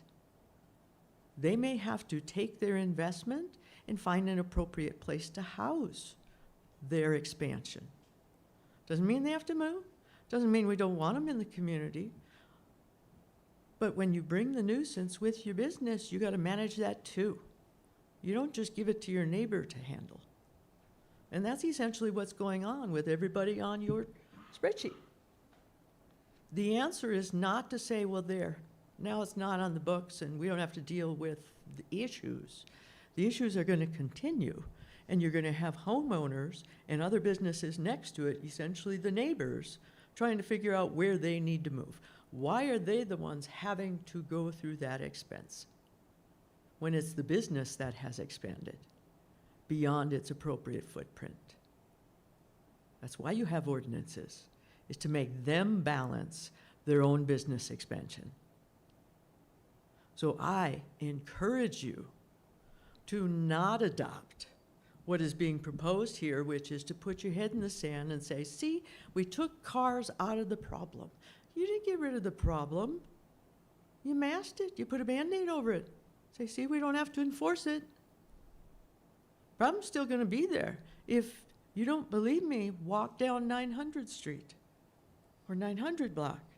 If you don't believe me, walk down any one of those on the master list there and go talk to the neighbors. Look at what that looks like from an aesthetic standpoint on behalf of the city. It's one thing if it's all commercial in the entire area and it all looks the same and you're fine with that. It's different when you have it bordering against residential areas. So unfortunately, we're not done with 900 block. And you're not going to be done with any of the others on the list. And your answers to, putting up signs and not enforcing things puts the city at rest. I hope you know that. Thank you. Thank you. All right. Commissioners.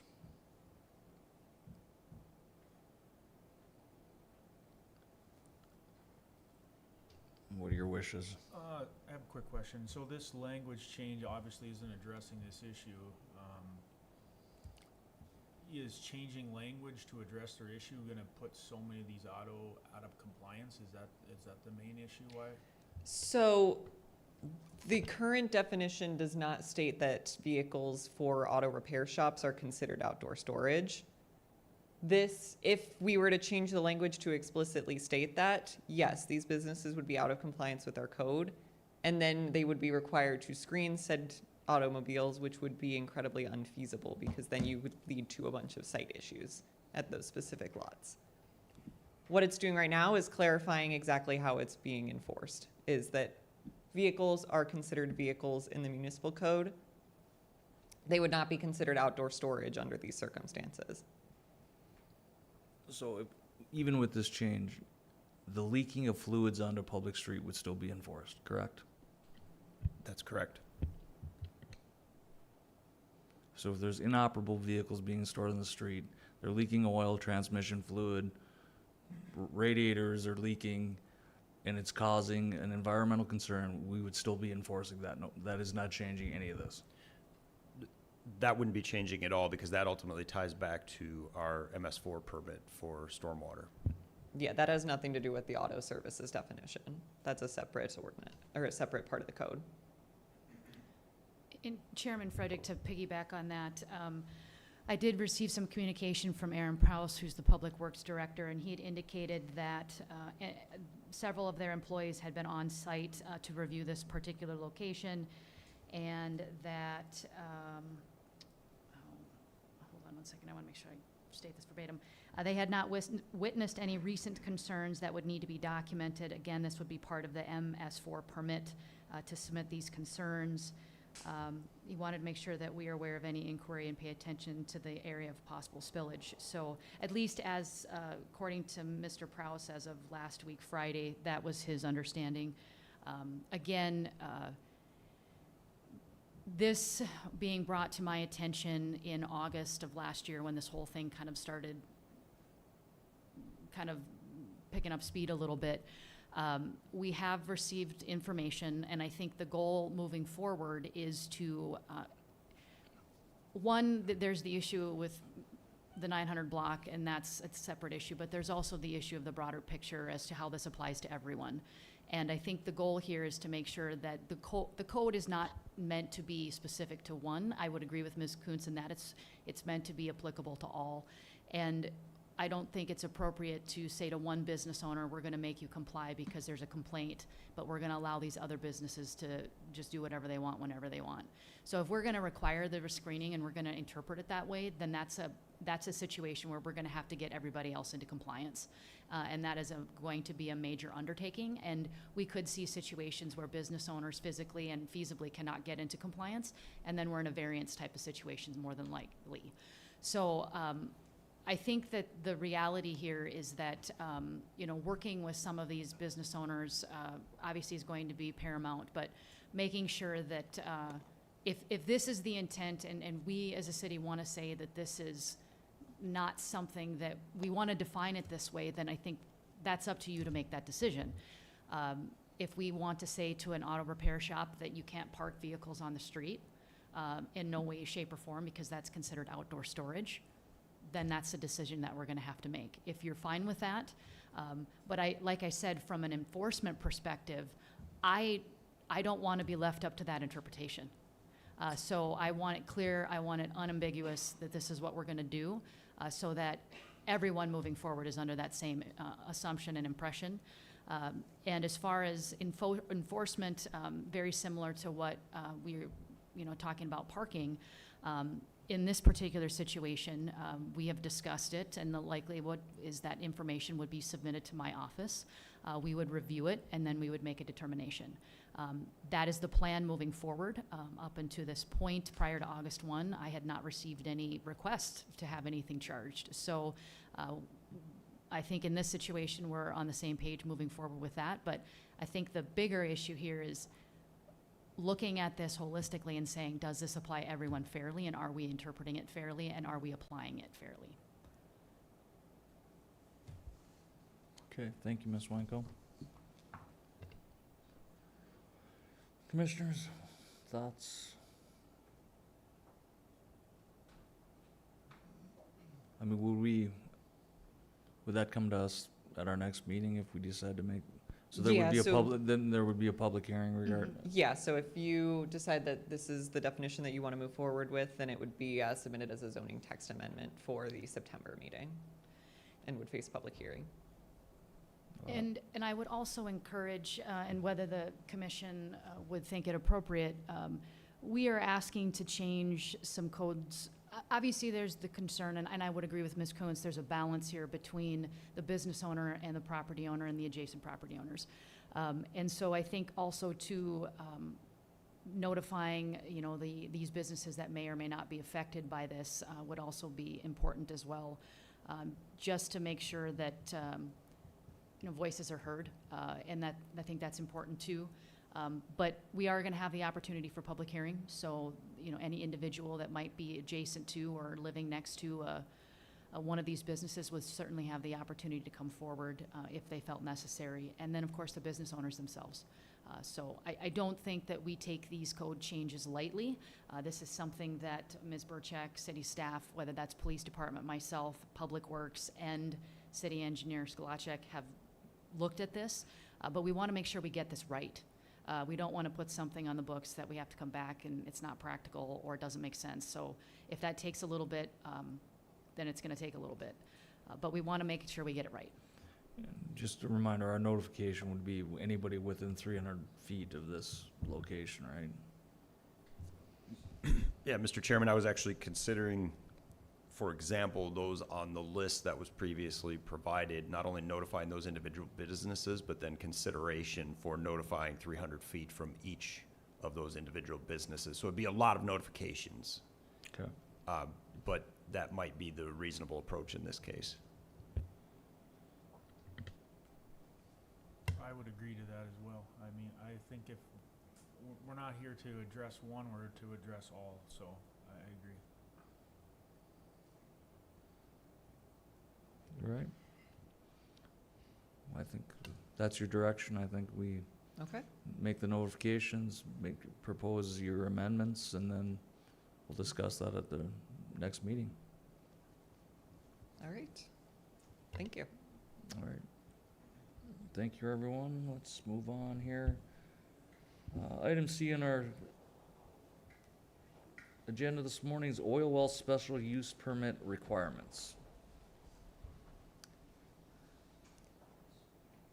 Thank you, Commissioners. Natalie Burchak, City Planner. So next presentation is regarding the special use permit requirements for any oil wells that are proposing to drill within the city. So our questions to consider for this presentation are: the requirements and restrictions around oil wells appropriate for the given zoning district? Do the oil well restrictions align with the requirements as established in the Century Code? And how should City Commission handle permitting oil wells moving forward? So section 16-164 of our municipal code, it shall be unlawful and an offense for any person, form, corporation, or association hereafter to do or perform or cause to be done or performed any work or labor of any kind upon or in connection with the drilling, mining, or producing of oil, gas, or other minerals within the corporate limits or the extraterritorial zoning jurisdiction of the city, except as permitted under the provisions of this article and by the laws of the state and the rules and regulations prescribed by the State Industrial Commission. So our conditional use permit site plan requirements for the oil drilling, obviously this is very difficult to read on the PowerPoint, but it just shows how many requirements that we have when requiring a conditional use permit for these oil wells. The code often uses conditional use permits when discussing oil wells, gas wells, anything in that nature, despite the fact that they are usually referred to as special use permits in the remainder of the code, particularly in the zoning ordinance, which leads to some confusion for what exactly is required for these oil wells. As for inspections, the city or its authorized representatives may inspect any well location at any time after the issuance of a conditional use permit for the purposes of ensuring conformance with the requirements of this article. Any applicant for a permit hereunder shall be deemed to have granted the agents of the city right to entry onto any of those properties covered by the permit for the purpose of carrying out inspections as required by the city. Just another mention of these conditional use permit requirements. For the permitted uses by zoning district table, oil wells and resource extraction both require a special use permit when operating in either agricultural land or in general industrial. These are the only zoning districts where it is currently permitted in any way based on our municipal code. The issue comes up with the Century Code. So it is hereby declared to be in the public interest to foster, to encourage, and to promote the development, production, and utilization of natural resources of oil and gas in the state in such a manner as will prevent waste, to authorize and to provide for the operation and development of oil and gas properties in such a manner that a greater ultimate recovery of oil and gas be had, and that the correlative rights of all owners be fully protected, and to encourage and to authorize cycling, recycling, pressure maintenance, and secondary recovery operations in order that the greatest possible economic recovery of oil and gas be obtained within the state to the end that the landowners, royalty owners, producers, and general public realize and enjoy the greatest possible good from these vital natural resources. And then jurisdiction of the commission. So the North Dakota Industrial Commission, referred to in this section as the commission, has continuing jurisdiction and authority over all persons and property, public and private, necessary to enforce effectively the provisions of this chapter. The commission has authority and it is its duty to make such investigations as deemed proper to determine whether waste exists or is imminent or whether other facts exist which justify action by the commission. So this portion of the North Dakota Century Code, it's 38-08-01 and 38-08-04, gives the jurisdiction for all oil well permitting to the North Dakota Industrial Commission, which brings up the issue of if we are then requiring special use permits, does the city have the authority to approve or deny oil wells for a special use permit if it's the jurisdiction of the Industrial Commission for final approval? North Dakota Century Code gives the authority for permitting oil wells to the North Dakota Industrial Commission and declares it in public interest to promote oil development. Conditional use permit is required to drill within city limits or the ETZ. This is one of only 2 examples of a conditional use permit being required in our municipal code, with the other being for oil and gas pipelines. Other than these 2 situations, it's always referred to as a special use permit. And an energy commission was established to review these proposals, and that commission has not met since 2019. That was also mentioned in the conditional use permit requirements earlier in the presentation. So in order to comply with those requirements as listed by the North Dakota Industrial Commission, we are proposing to instead remove the requirement of a special use permit for oil wells, removing any of these related to the approval of that special use permit, and instead making it a submittal of site plan, and instead requiring that the City Commission shall hold an official public hearing, giving at least 15 days notice of said public hearing, the purpose of which shall be to determine whether any additional reasonable requirements shall be put in place for the proposed site as determined by resolution. In regards to the North Dakota Industrial Commission or NDIC requirements, this resolution shall be considered as proof the applicant has informed the city of the proposal. This resolution shall be shared with the North Dakota Industrial Commission as part of the applicant's permit application. So the requirement that the North Dakota Industrial Commission has is that cities or municipalities are informed that an oil well is being proposed and applied for, and they require something from city staff essentially saying, yes, we've seen this proposal, it's been brought in front of us. This city commission resolution would take the form of that letter. So this would be sent with the application by the applicant to the North Dakota Industrial Commission, proving that they have discussed with the municipality. And then the city commission is able to give any feedback that we might have. The oil companies are still required to submit the same materials as they were originally. The difference is that we are just not issuing a special use permit. We are issuing a resolution that shows that they've discussed with us, as that is what the city is able to do. That's the authority the city has based on the Century Code. It would also remove any language of a conditional use permit from this inspection section of the code, instead saying that any well location may be inspected for the purpose of ensuring conformance with the North Dakota Industrial Commission requirements. So it would still be handled by city staff if we're able to, but it just conforms with North Dakota requirements and does not require a conditional use permit. And similarly, these would both be listed as permitted in Ag and GI, but with the asterisk that it requires a public hearing from City Commission in addition to approval from the North Dakota Industrial Commission in any and all permitted zoning districts for these properties or for these uses. And the purpose of these changes, it would eliminate the Energy Commission from the City of Dickinson. Again, it hasn't met since 2019. Some of the members are inactive at this point, so it would eliminate the need for that commission. It would ensure the City Commission is made aware of any oil wells being drilled within city limits or within the ETZ without overstepping or requiring any kind of conditional or special use permit. Oil well and resource extraction uses would be permitted in Ag and in GI zoning districts, but would still require commission feedback and NDIC approval before operation. And then would, just as a question for the commission, would a list of potential requirements that the city might tack on to these proposals be helpful for the commission moving forward? And should the oil and gas pipeline section of the code also be updated? It has very similar language to the oil section and again requires a conditional use permit. Whether or not that needs to be updated in order to better conform with the Industrial Commission.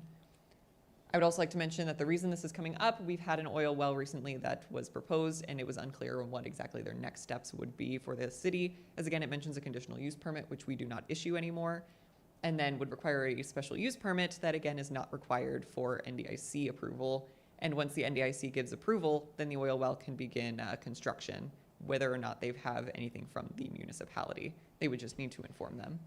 But with all of that, I know that was a lot of information, but I am here to answer any questions that you guys might have regarding this topic. So there's an actual oil well application in our city limit boundary? It's within the ETZ. It's not within city limits. Oh, Sorry. okay. I was gonna say, Yeah. I've never heard of the Industrial Commission approving anything within the city limits. No, Of it is. any city. So the only reason we have oil wells in the city limits now is because we annexed them in. Yeah, so the So- proposed is not within city limits, I misspoke. It is located within the city of Dickinson's ETZ, so we would still be required to issue that conditional use permit based on our municipal code. Okay. I was gonna say, I don't think they would ever approve any inside the city limits, so I was confused there for a second, so. Mr. Chairman, if I may, there's a number of oil and gas wells throughout the state that exist within city limits of other communities that have been drilled and permitted within city limits based on the current city limit boundaries. That is an allowable, having worked almost a decade in the oil and gas industry, I've been involved on many. I mean, yeah, I mean, I could probably name a handful that were probably done here in the 80s that were drilled inside the city limits, but I didn't think that was a process that was still being. No. In theory, they would still be able to be permitted if they're in the GI, in the general industrial zoning district within city limits, provided Industrial Commission would approve it. If the Industrial Commission approves it, I mean, what say do we really have? Anyway, very little. therein lies the challenge, is technically speaking, the Department of Mineral Resources, from a permitting standpoint, is looking for feedback from the communities that they've been engaged with the oil and gas operator, as far as permitting stipulations or criteria. That is where it becomes more of a legal related issue, and have talked with City Attorney Wanko. That is an area where ultimately I fear that the city, with its current municipal code language, oversteps its bounds and actually causes a non-compliance with the Century Code, the way it's written. So, Okay. actually, almost a decade ago, or a little over a decade ago, went through this same exact thing in another community in the state of North Dakota. All right. Any other questions for staff regarding this?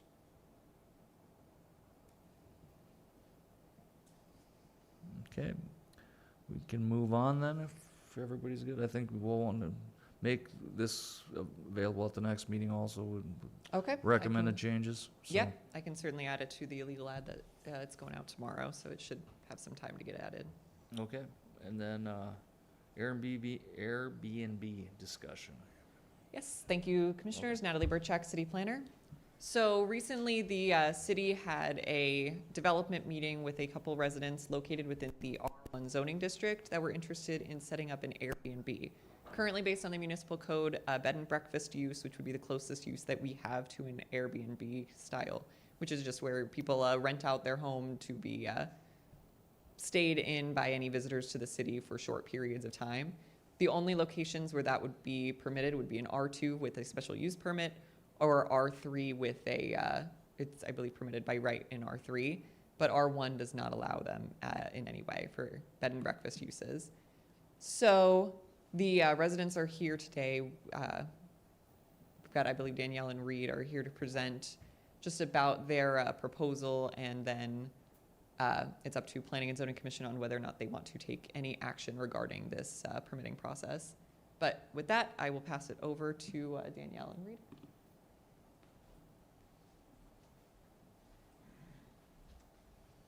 Morning. Good morning.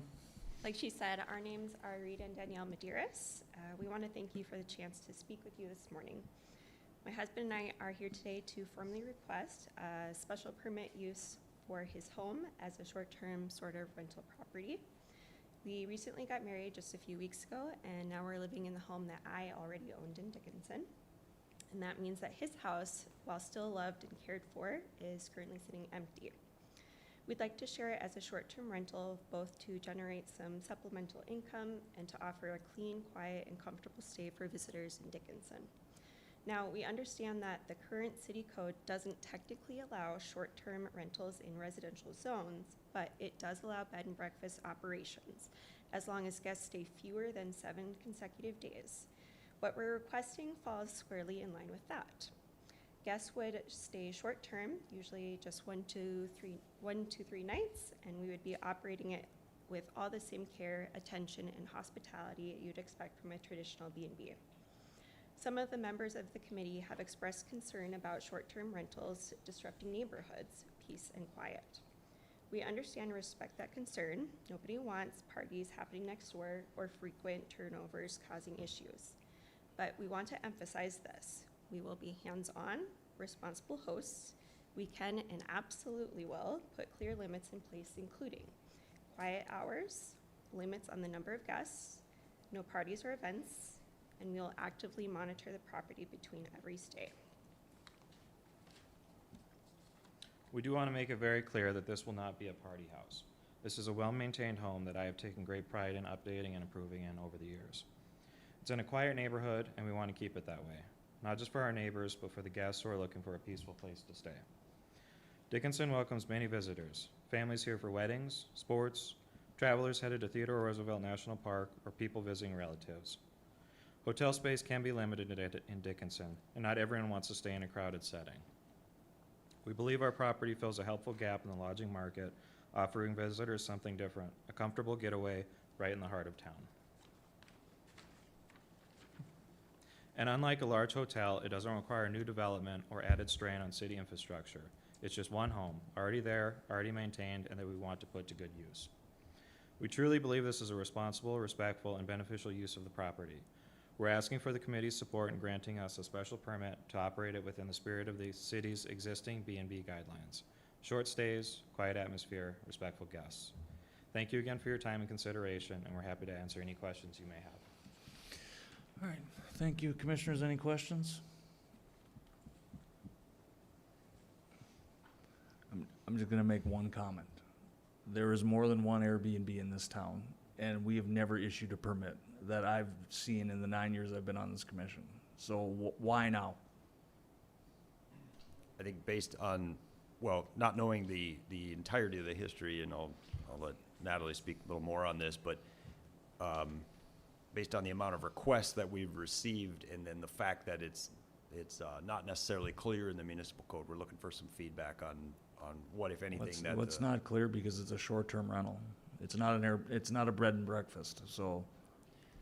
The main question is whether or not it would constitute as a home-based business, as a bed and breakfast, what exactly an Airbnb would be I mean, they can considered. rent their house out long-term.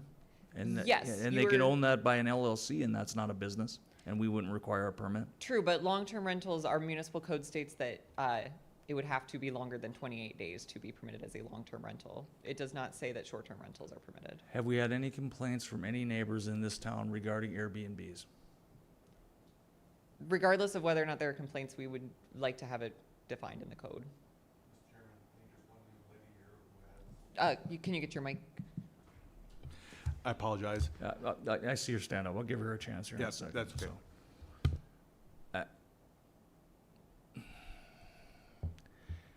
You guys, we need to quit stepping on every little thing and have everything in our code. It's getting to the point where pretty soon we're gonna have to have a permit to mow our grass.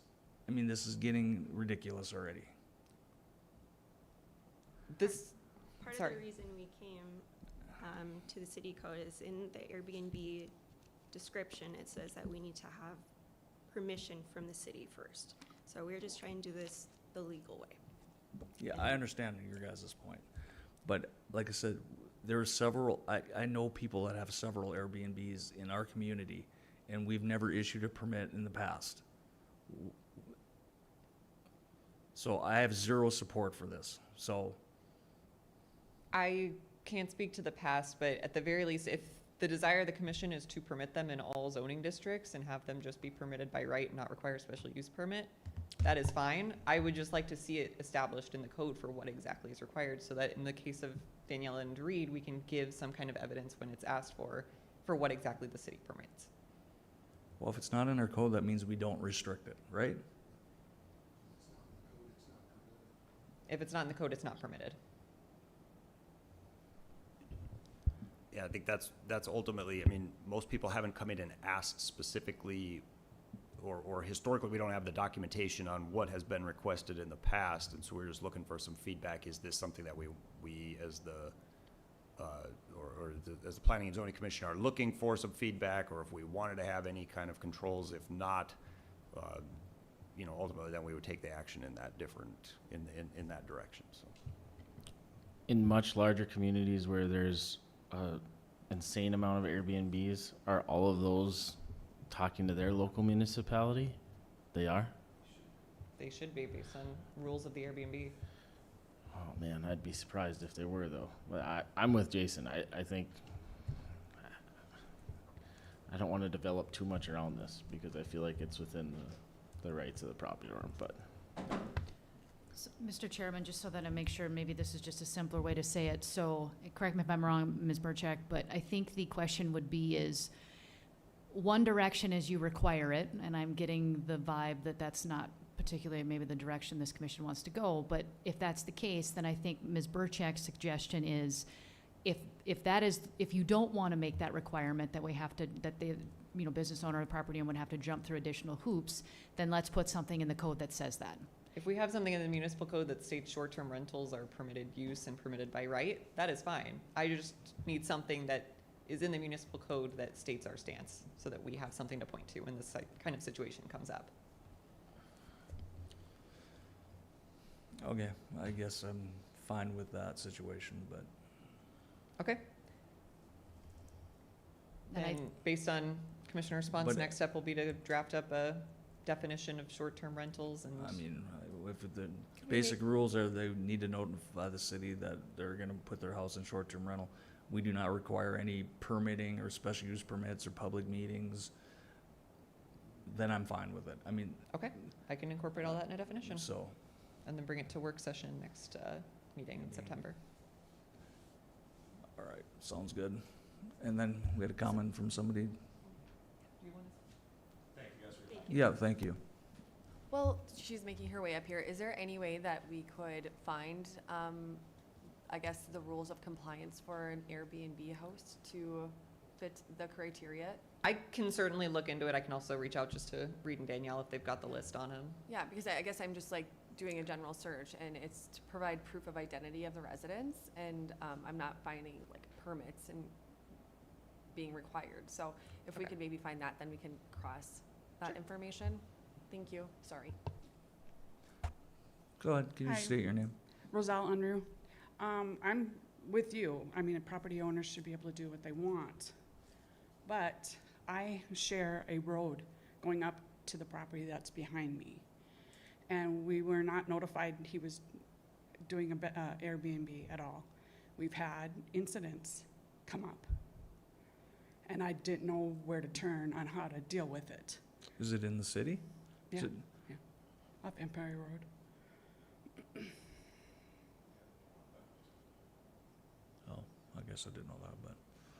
So I just, I to mean- me, I think, would like some strict guidelines, maybe. I've had dogs in my yard that are big, and I have an open backyard. Like I said, we share a road going up into his property and our property. All of a sudden, I have people in my backyard, kids climbing in my retaining wall, other people having their dogs on my lawn, doing stuff on the lawn, standing on my lawn.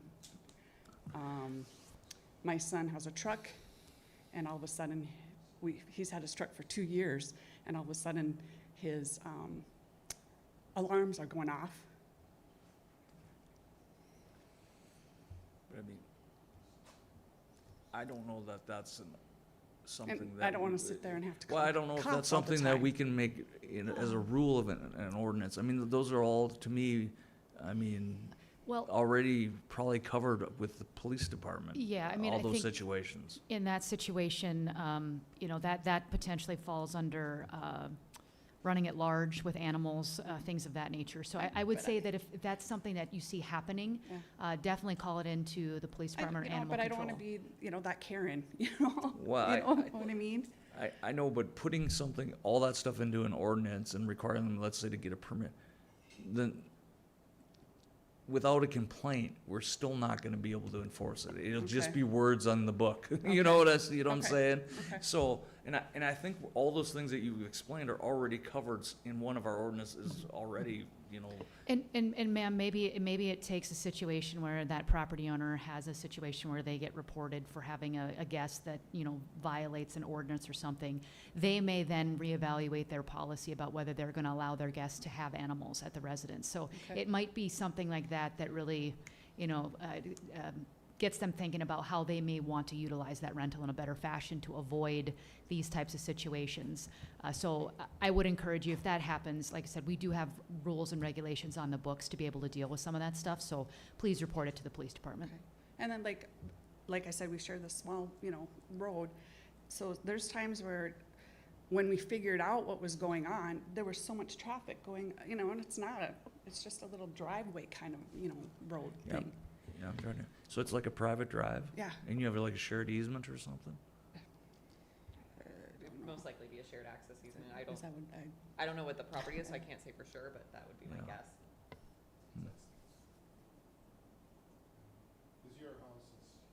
My house is here, and we have the private drive that goes into my driveway, and the private drive going up to his. Gotcha. Also, it's like Sleepy Hollow or one of those. Sort of, drive- you know, yeah. Yeah, But ours is much shorter than that, but yeah. Gotcha, okay. Exactly.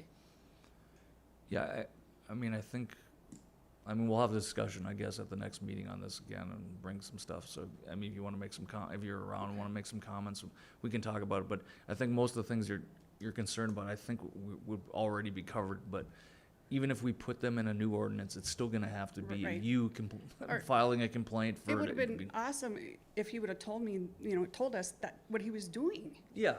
that would have Or, been. and maybe we can, Yeah. as part of that, we can do some kind of notification of the I mean, neighbors because or I'm all something. for Airbnbs, yeah. Yeah. And I'm all for them. I've stayed in them. Yeah. But, Sure. so, okay. Well, All right, I for appreciate your listening. comments, thank you. Okay, thank you. Yep. All right, anything else, staff?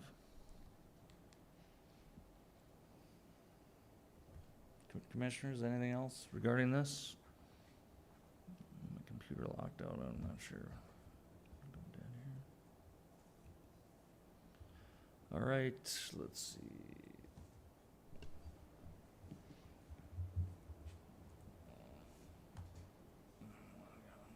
Computer went blank here, just give me 1 second.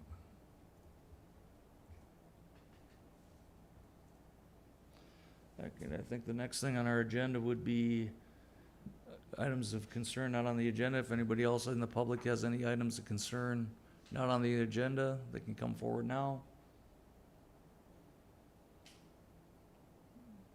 See anybody for that? Final thing would be commissioners, if you had anything that you wanted to discuss or bring up, this would be your time.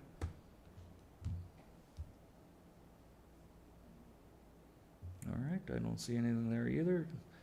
Our last item today then would be a motion to adjourn.